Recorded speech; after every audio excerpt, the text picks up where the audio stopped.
Imaginen la escena, fijada en el tiempo por la luz parpadeante de la historia en un embalsamador real, en una vasta cámara de piedra silenciosa. El aire, grueso con el olor de natrón y el incienso, se cuelga sobre la losa de mármol donde yace la consorte del faraón. Pero las órdenes de su conservación para su viaje a la otra vida desafían a cada rito sagrado conocido por el sacerdocio. Esta horrible contradicción es la verdadera cara del antiguo Egipto, una civilización donde prácticas extremas, a menudo brutales, fueron enmascaradas por la autoridad religiosa. Reverificamos las pirámides, el esplendor dorado de las tumbas y la majestad del Nilo, pero esa es la historia desinfectada. La verdad involucra prácticas tan confrontando que los arqueólogos victorianos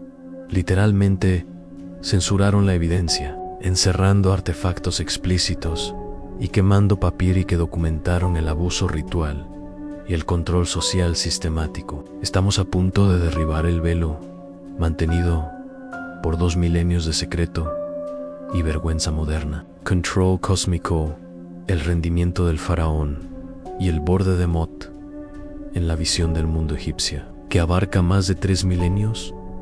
La energía sexual no era solo personal, era el motor del cosmos. Cada acto íntimo era un ritual religioso potencial, vital para mantener a Mot, el concepto divino del orden, la verdad y el equilibrio cósmico. El faraón, como el Horus vivo, era el pilar central de Mot. Su vitalidad, su potencia cósmica, estaba directamente vinculada a la fertilidad del Nilo y al éxito de la cosecha. Si el Nilo no se inundó, si los cultivos se marchitaron, se interpretó como un fracaso de la actuación divina del faraón, un desequilibrio cósmico catastrófico. Esta presión justificó un sistema de exhibiciones cada vez más extremas y públicas, empujando a la élite a desdibujar las líneas enteramente entre la adoración, el deber y el poder político absoluto.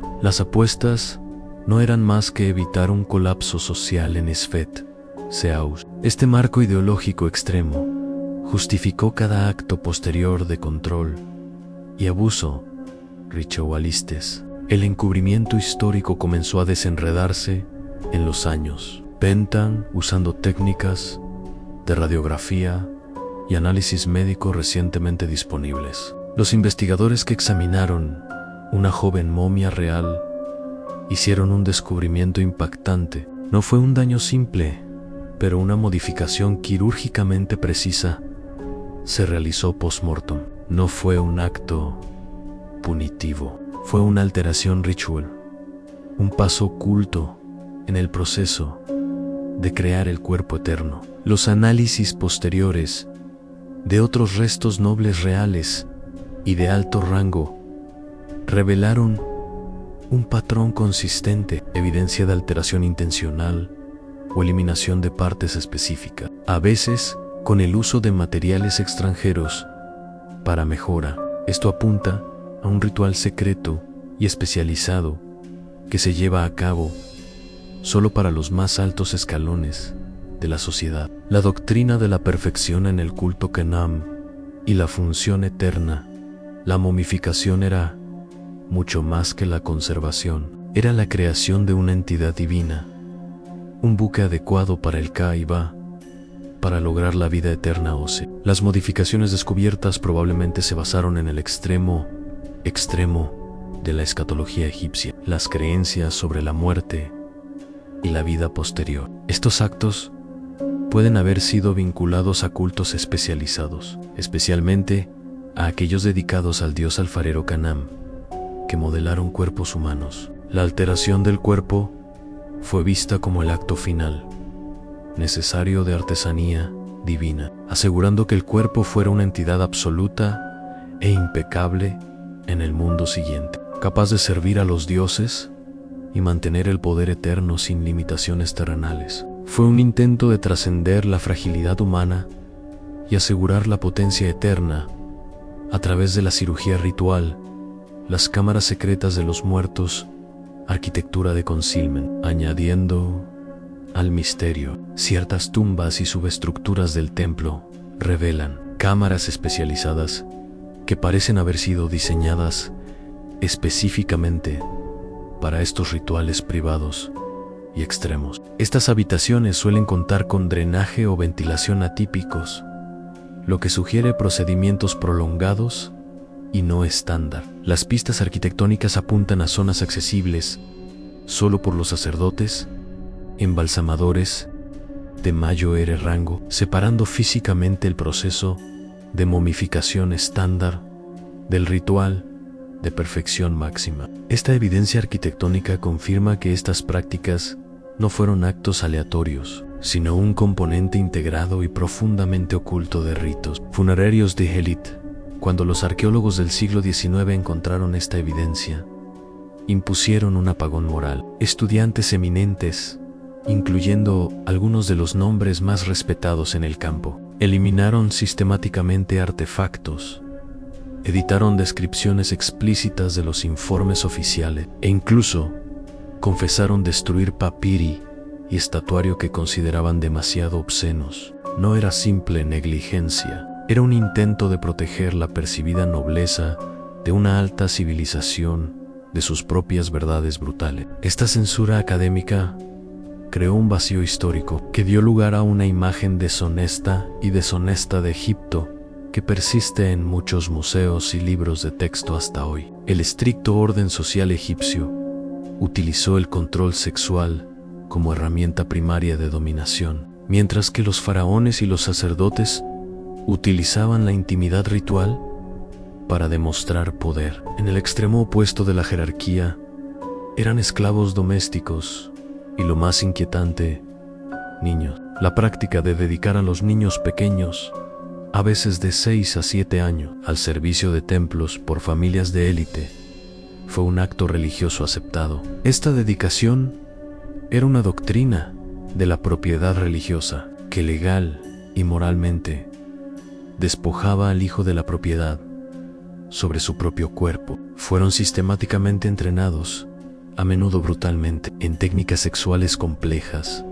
El templo como una megacorporación, los ingresos ocultos. Los templos egipcios no eran solo centros de culto, eran casas de poder financiero, megacorporaciones que controlaban la tierra, los recursos y el capital humano masivo. El regalo o la compra de niños para el servicio del templo se convirtió en un flujo escalofriante y oculto de ingresos. Estos niños, considerados instrumentos de los dioses, fueron utilizados para satisfacer a los poderosos patrones laicos y religiosos que pagaron precios premium por el acceso. Los sacerdotes mantuvieron esta explotación sistemática, enseñando que el servicio era la forma más alta y bendita de adoración. Las pruebas arqueológicas, incluidos los contratos y los registros financieros del período tolemaico, demuestran claramente la rentabilidad y la magnitud de esta industria, que se sostuvo mediante la deshumanización sistemática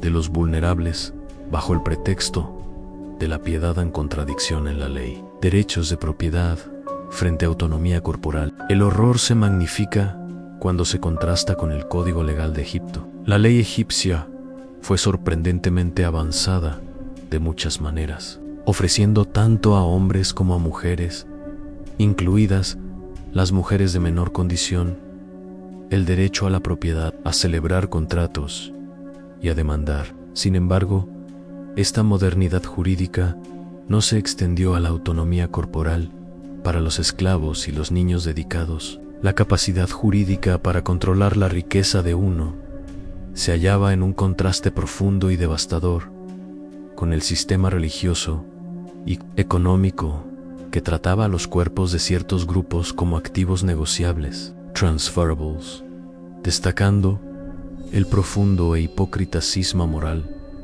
en el corazón de la civilización, más allá de las lesiones físicas documentadas en los papiros médicos. El daño psicológico fue catastrófico. Los niños enseñaron sistemáticamente a disociar, ver sus cuerpos separados de su identidad un mecanismo de afrontamiento esencial para soportar el abuso sostenido. Los sobrevivientes que vivían en la edad adulta llevaban un profundo trauma, a menudo resultando en una incapacidad para formar apegos normales. Trágicamente morir jóvenes, de lo que textos antiguos vagamente se referían como corazones rotos. Este legado de trauma impregnó a la sociedad egipcia, dejando una marca que desafió fácilmente la borración por los conquistadores posteriores. Basado en el mito de Sekhmet, cuya sed de sangre fue apagada por el truco de cerveza y ocre, el festival requirió que cada participante lograra un estado de posesión divina a través del consumo masivo de alcohol, a menudo encajado con extractos de loto psicoactivo. Este estado proporcionó una absolución ritual temporal de toda responsabilidad social y legal. La anarquía de una semana, que se traduce en actos sexuales públicos, colectivos y violencia sancionada, fue un mecanismo estatal cuidadosamente controlado, al permitir a la población liberar sus frustraciones, resentimientos y energías sexuales. Los faraones garantizaron la estabilidad de su rígida jerarquía social durante las restantes 51 semanas del año. La arquitectura cultica en cámaras del caos, excavaciones en sitios específicos del templo, especialmente aquellos dedicados a Hathor y Sekhmet, han descubierto cámaras especializadas debajo del santuario principal. Estas habitaciones son distintas de los típicos pasillos de culto. A menudo son grandes, accesibles por varios corredores y llevan pruebas de uso extremo, incluyendo residuos consistentes con el consumo masivo de sustancias fermentadas. Estas cámaras de caos sugieren un diseño arquitectónico deliberado para facilitar la anarquía del festival, manteniendo una medida de contención ritual, separando físicamente el núcleo sagrado del templo del pandemonio de una semana. El festival fue una fuente de vergüenza internacional y miedo. Los enviados extranjeros, en particular los de Mesopotamia y del cercano Oriente, se horrorizaron abiertamente. Los registros diplomáticos muestran que muchos reinos se negaron a enviar embajadores a Egipto durante los periodos de festival, temiendo por su seguridad y contaminación moral. Esta reacción externa solidificó el sentido de la élite egipcia de misión única y divina, justificando aún más sus prácticas extremas como necesarias para el equilibrio cósmico, independientemente de la opinión internacional, y sentando el escenario del inevitable conflicto cultural con poderes más racionalistas. La disminución comenzó con la llegada del racionalismo griego y romano. Los Ptolomeo, aunque gobernantes de Egipto, se sentían profundamente incómodos con el caos incómodo y la sexualidad pública de los festivales. Las reformas de Cleopatra I intentaron domesticar el festival, desencadenando una crisis religiosa en la que los sacerdotes culparon a cada derrota militar o fracaso de cosecha en esta injerencia extranjera. El golpe final vino con la conquista romana en 30 AD. Augusto César ordenó una purga brutal. Se destruyó obras explícitas, se quemaron textos religiosos y se ejecutaron sacerdotes. Los romanos no solo suprimieron las prácticas, ellos intentaron borrar sistemáticamente la memoria de su existencia. Este trauma cultural llevó a la formación de numerosos cultos subterráneos y sociedades secretas que desafiantemente llevaron a los antiguos ritos prohibidos en cámaras ocultas, asegurando que el legado de estas prácticas extremas persistiera mucho después de que el imperio cayera. Esta historia muestra que la genialidad y la depravación no son mutuamente excluyentes. Demuestra lo fácilmente profunda devoción religiosa que puede convertirse en una herramienta de control social, económico y político. Es una historia vital y escalofriante sobre el lado oscuro del poder absoluto y las longitudes a las que las sociedades irán para mantener un orden cósmico percibido. Los secretos ocultos debajo de las arenas no son solo reliquia, son un espejo que refleja las más profundas y más incómodas contradicciones del espíritu humano. Solo hemos rascado la superficie de las grandes mentiras de la historia. Si esta mirada sin censura en el antiguo Egipto ha desafiado fundamentalmente su visión del pasado, únete a nosotros mientras seguimos pelando las capas de los mayores encubrimientos de la historia. Como este video, comparta sus pensamientos abajo y asegúrese de suscribirse para que no pierda nuestra próxima inmersión profunda en las sombras históricas.